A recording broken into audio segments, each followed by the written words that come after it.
നമസ്കാരം.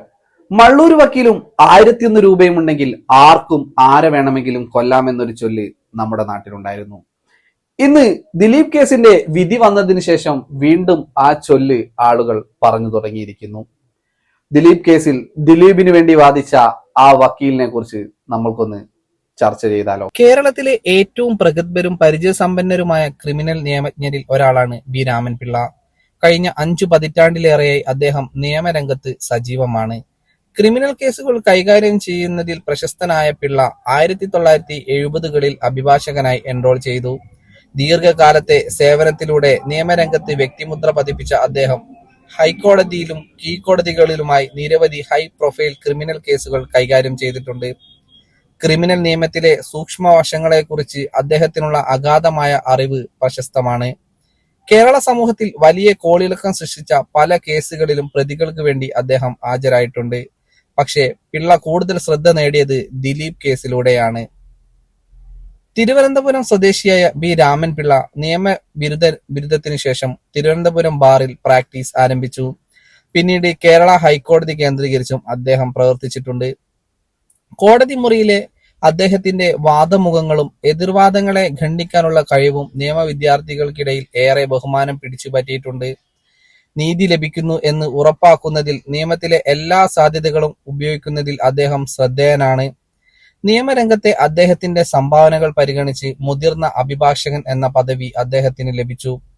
ദിലീപിനു വേണ്ടി ഹൈക്കോടതിയിലും വിചാരണ കോടതിയിലും പ്രധാനമായും ഹാജരായത് ബി രാമൻപിള്ളയാണ്. കേസിന്റെ ഗൂഢാലോചന സിദ്ധാന്തത്തെ ചോദ്യം ചെയ്യുക, തെളിവുകളുടെ വിശ്വാസ്യതയിൽ സംശയം ഉന്നയിക്കുക, പ്രോസിക്യൂഷൻ ഹാജരാക്കിയ സാക്ഷി മൊഴികളുടെ വൈരുദ്ധ്യങ്ങൾ ചൂണ്ടിക്കാണിക്കുക എന്നിവയായിരുന്നു അദ്ദേഹത്തിന്റെ പ്രധാന വാദങ്ങൾ. 1990കളിൽ കേരളത്തെ ഞെട്ടിച്ച വിതുരയിലെ പ്രായപൂർത്തിയാകാത്ത പെൺകുട്ടിയെ ഉപയോഗിച്ചുള്ള പെൺവാണിഭ ശൃംഖലയുമായി ബന്ധപ്പെട്ട കേസിൽ പ്രധാന പ്രതികളിൽ ഒരാൾക്കു വേണ്ടി അദ്ദേഹം ഹാജരായി. കേസിലെ സാങ്കേതിക പിഴവുകൾ, തെളിവുകളുടെ അപര്യാപ്തത, വിചാരണയിൽ വന്ന കാലതാമസം എന്നിവയെ മുൻനിർത്തി പ്രതികൾക്ക് അനുകൂലമായ വിധി നേടാൻ അദ്ദേഹത്തിന്റെ വാദത്തിന് സാധിച്ചു. CPM, BJP, RSS പ്രവർത്തകർ തമ്മിൽ നടന്ന പല രാഷ്ട്രീയ കൊലപാതക കേസുകളിലും ബി രാമൻപിള്ള പ്രതികൾക്ക് വേണ്ടി ഹാജരായിട്ടുണ്ട്.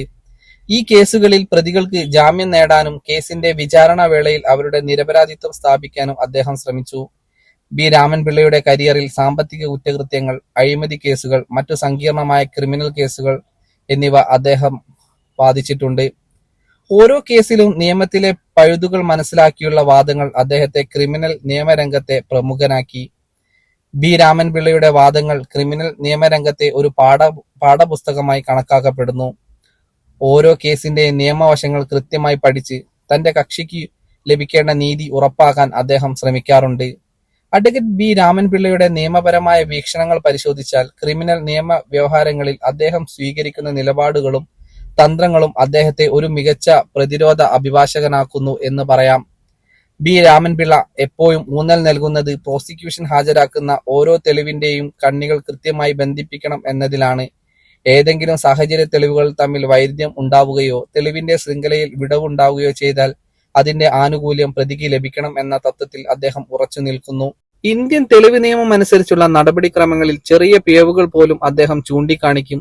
ഉദാഹരണത്തിന് മൊഴികളിലെ വൈരുദ്ധ്യം, സാക്ഷി മൊഴികൾ വിചാരണ കോടതിയിലും പോലീസ് സ്റ്റേഷനിലും നൽകിയ മൊഴികളുടെ താരതമ്യം ചെയ്ത് വൈരുദ്ധ്യം സ്ഥാപിക്കും. അറസ്റ്റ്, മഹസർ തയ്യാറാക്കൽ, തൊണ്ടിമുതലുകൾ കോടതിയിൽ സമർപ്പിക്കൽ തുടങ്ങിയ പോലീസ് നടപടിക്രമങ്ങളിൽ സംഭവിച്ചേക്കാവുന്ന ചെറിയ സാങ്കേതിക പിഴവുകൾ പോലും പ്രതിയുടെ വാദത്തിന് അനുകൂലമായി ഉപയോഗിക്കും. പ്രതിക്ക് ഭരണഘടന ഉറപ്പു നൽകുന്ന മൗലിക അവകാശങ്ങൾ ലംഘിക്കപ്പെടുന്ന പക്ഷം അത് അദ്ദേഹം ശക്തമായി കോടതിയിൽ ഉന്നയിക്കാറുണ്ട്. ന്യായമായ വിചാരണയ്ക്കുള്ള അവകാശം പ്രതിക്ക് ലഭിക്കുന്നു എന്ന് ഉറപ്പാക്കാൻ അദ്ദേഹം ശ്രമിക്കും. അന്യായമായ അറസ്റ്റ്, കസ്റ്റഡിയിലെ പീഡനം തുടങ്ങിയ വിഷയങ്ങൾ ശ്രദ്ധയിൽപ്പെട്ടാൽ അദ്ദേഹം നിയമ നടപടി സ്വീകരിക്കും. ഹൈ പ്രൊഫൈൽ കേസുകളിൽ പൊതുജനാഭിപ്രായം പ്രതിക്ക് എതിരായിരിക്കുമ്പോൾ പോലും നിയമം മാത്രമാണ് തന്റെ കക്ഷിക്ക് വേണ്ടി സംസാരിക്കേണ്ടത് എന്ന നിലപാടാണ് അദ്ദേഹം സ്വീകരിക്കാറുള്ളത്.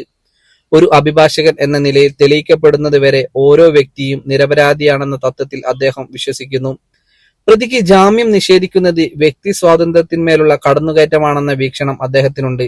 അതിനാൽ നിയമത്തിന്റെ സാധ്യതകൾ ഉപയോഗിച്ച് വിചാരണ തീരുന്നതുവരെ പ്രതിക്ക് സ്വാതന്ത്ര്യം ഉറപ്പാക്കാൻ അദ്ദേഹം ശക്തമായി വാദിക്കാറുണ്ട്.